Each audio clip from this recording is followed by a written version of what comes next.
आखिरकार वो बेट खुल के सामने आ ही गया, जिसकी वजह से काफी ज्यादा मीर नुमान घबराया हुआ था कि अगर ये बात फिजा तक पहुंच गई तो फिजा किसी भी तरह से इधर नहीं रह पाएगी।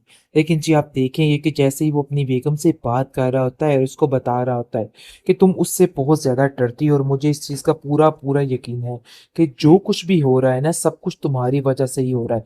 लेकिन जब फिजा को इस बात का इल्म होगा कि तुमने उसके साथ क्या किया और तुम्हारे बाप यानी कि उसका बाप जो है उसकी डेथ भी तुम्हारी इन हरकतों की वजह से हुई है, तो वो कभी भी तुम्हें माफ नहीं करेगी। जिसको ये सारी बातें सुनकर देख लेती है फिजा और काफी ज्यादा हैरान होती है और कहती है कि आखिर आप इतनी घटिया निकलेंगी, मैं तो सोच भी नहीं सकती थी। इतने घटियापन की मुझे आपसे बिल्कुल भी कोई उम्मीद नहीं थी। जिसको सुनकर वो कहती है कि आखिर तुम्हारी हिम्मत और जुर्रत कैसे हुई मेरे साथ इस तरीके से बात करने की। देखो तुमने जो करना था सो कर लिया। लेकिन रज़ा अब इस बात को लेके काफ़ी ज़्यादा परेशान है कि उसकी माँ की इन हरकतों की वजह से क्या उसका घर बस पाएगा या नहीं बसेगा, क्योंकि ये हरकतें नाकाबिले बर्दाश्त होती जा रही हैं उसके लिए। और बहुत परेशान है वो इस बात को लेके कि आखिर ये मामले किस तरीके से सुलझेंगे और इनको सुलझाना आसान भी है कि नहीं। फिजा कहती है कि रज़ा आप सब जानते थे कि सारा कुछ आपकी माँ की वजह से हुआ है, लेकिन इसके बावजूद आपने एक नहीं सुनी मेरी और अपनी मर्जी करते चले गए। लेकिन अब ऐसा नहीं होगा। मुझे इन सब चीजों का बड़े अच्छे तरीके से पता चल गया है कि आखिर उस दिन क्या हुआ था। आपकी माँ ने क्या किया था जिसकी वजह से मेरे बाप की ये हालत इस तरीके की होगी।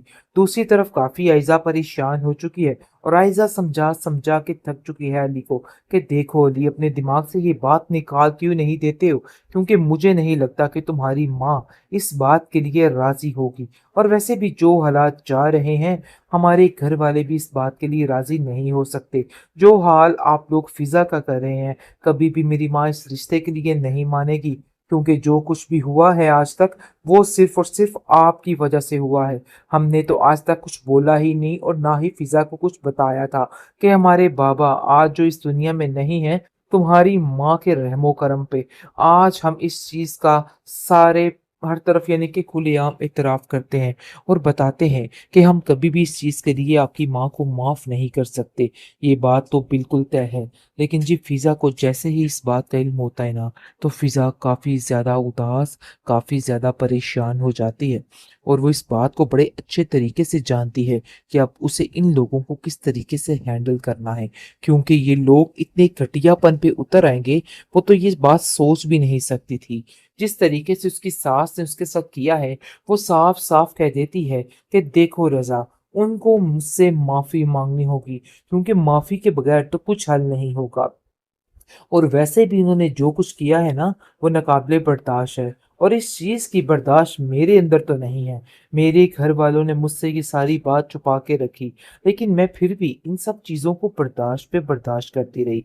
मुझे तो इस चीज की समझ नहीं आई कि आखिर ये सब कुछ क्या से क्या हो गया।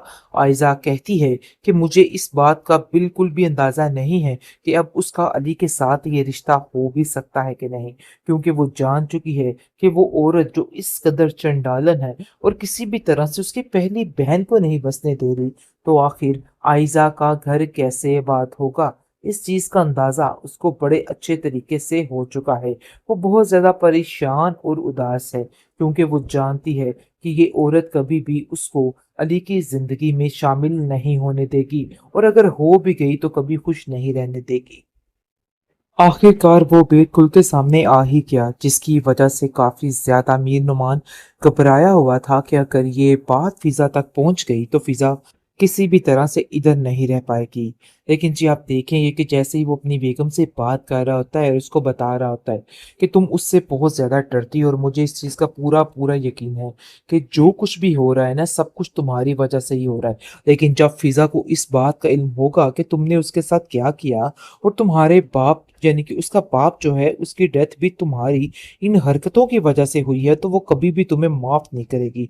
जिसको ये सारी बातें सुनकर देख लेती है फिजा और काफी ज्यादा हैरान होती है और कहती है कि आखिर आप इतनी घटिया निकलेंगी मैं तो सोच भी नहीं सकती थी। इतने घटियापन की मुझे आपसे बिल्कुल भी कोई उम्मीद नहीं थी। जिसको सुनकर वो कहती है कि आखिर तुम्हारी हिम्मत और जुर्रत कैसे हुई मेरे साथ इस तरीके से बात करने की? देखो तुमने जो करना था सो कर लिया। लेकिन रज़ा अब इस बात को लेके काफ़ी ज़्यादा परेशान है कि उसकी माँ की इन हरकतों की वजह से क्या उसका घर बस पाएगा या नहीं बसेगा? क्योंकि ये हरकतें नाकाबिले बर्दाश्त होती जा रही हैं उसके लिए, और बहुत परेशान है वो इस बात को लेके कि आखिर ये मामले किस तरीके से सुलझेंगे और इनको सुलझाना आसान भी है कि नहीं।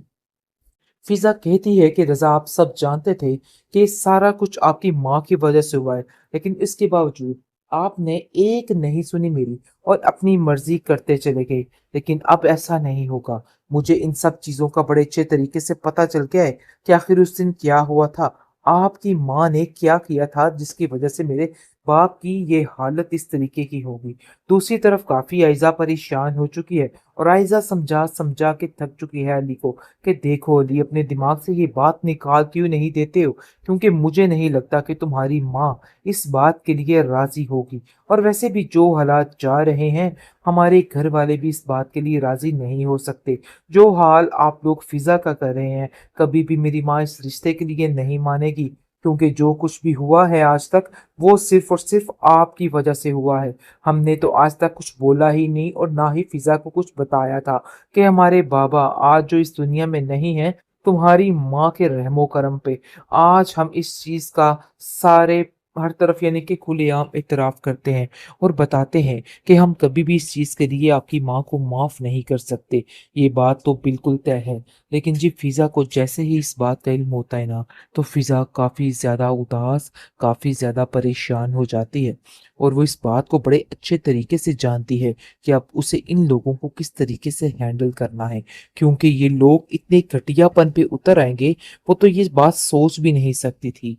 जिस तरीके से उसकी सास ने उसके साथ किया है, वो साफ-साफ कह देती है कि देखो रज़ा, उनको मुझसे माफ़ी माँगनी होगी, क्योंकि माफ़ी के बगैर तो कुछ हल नहीं होगा। और वैसे भी इन्होंने जो कुछ किया है ना, वो नाकाबिले बर्दाश्त है और इस चीज़ की बर्दाश्त मेरे अंदर तो नहीं है। मेरे घर वालों ने मुझसे ये सारी बात छुपा के रखी, लेकिन मैं फिर भी इन सब चीज़ों को बर्दाश्त पे बर्दाश्त करती रही। मुझे तो इस चीज़ की समझ नहीं आई कि आखिर ये सब कुछ क्या से क्या हो गया। आइज़ा कहती है कि मुझे इस बात का बिल्कुल भी अंदाज़ा नहीं है कि अब उसका अली के साथ ये रिश्ता हो भी सकता है कि नहीं, क्योंकि वो जान चुकी है कि वो औरत जो इस कदर चंडालन है और किसी भी तरह से उसकी पहली बहन को नहीं बसने दे रही, तो आखिर आइज़ा का घर कैसे आबाद होगा? इस चीज़ का अंदाज़ा उसको बड़े अच्छे तरीके से हो चुका है। वो बहुत ज़्यादा परेशान और उदास है, क्योंकि वो जानती है कि ये औरत कभी भी उसको अली की ज़िंदगी में शामिल नहीं होने देगी और अगर हो भी गई तो कभी खुश नहीं रहने देगी।